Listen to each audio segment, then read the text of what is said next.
आज प्रत्येक विद्यार्थी एका कॉम्प्लेक्स खाली जगतोय. हे नंबर देणं आधी बंद करा. हा पहिला, तो दुसरा, तो चौथा, तो 35वा.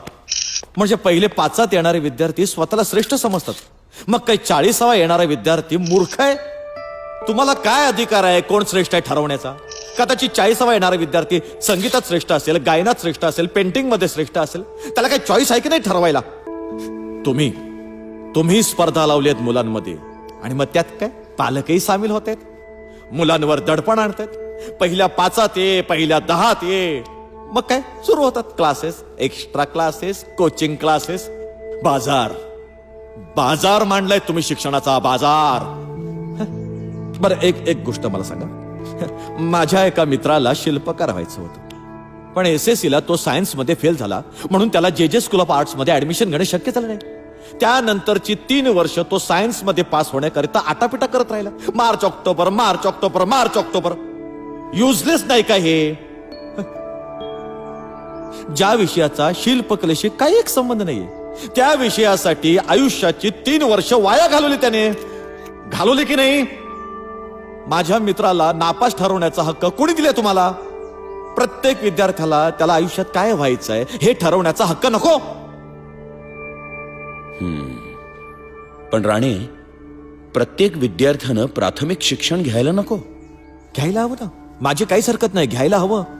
पण बाबरच्या बायकोचा जन्म कुठे झाला आणि कंबोडियाच्या मातीत कुठली खनिज सापडतात हा इतिहास आणि भूगोल आहे का? नाही, मी म्हणतो त्यांना इतिहास शिकवा, भूगोल शिकवा, पण निदान त्याची परीक्षा तरी घेऊ नका. मग बघा मुलं किती आवडीने शिकतात ते. आणि एखाद्याला इतिहास मध्ये ग्रॅज्युएट व्हायचं असेल, भूगोल मध्ये ग्रॅज्युएट व्हायचं असेल तर निवडू दे ना त्याला तो विषय. Sachin Tendulkar, MF Husain, Lata Mangeshkar, Dhirubhai Ambani, Bill Gates यांचं कुठे घोडं अडलं होतं का कमी शिक्षण झाल्यामुळे?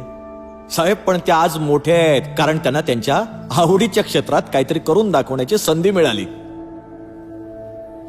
प्रत्येक मुलाच्या आवडीचं क्षेत्र ओळखा, त्याला त्या क्षेत्रामध्ये काहीतरी करून दाखवायची संधी उपलब्ध करून द्या. मग बघा मुलं काय करतात ते. पण कृपा करून जगात कोणालाही नापास करू नका. आता एखादा विषय कच्चा असेल तर त्या विषयासंबंधी त्याला काही करू देऊ नका. पण त्याला मराठीतच MA करायचं असेल तर गणितात पास व्हायची सक्ती का? बरं झालं आज मुलं घरात नाहीयेत, नाहीतर त्यांनी माझं जगणं कठीण केलं असतं.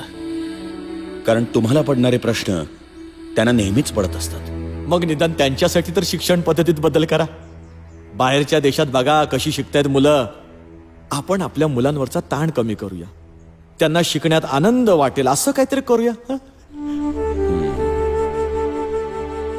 ठीक आहे राणे, मी तुम्हाला आश्वासन देतो, आपण ह्याच आठवड्यात पुन्हा भेटू, यावर काहीतरी तोडगा काढू. मी शिक्षण मंत्र्यांनाही बोलवून घेतो. नाही नको, मला तर त्यांनी वेडच ठरवलंय. नाही, he is a nice man. आपण बसून चर्चा करू, काहीतरी तोडगा नक्की काढू. तुमचा गैरसमज दूर होईल याची खात्री बाळगा. ठीक आहे.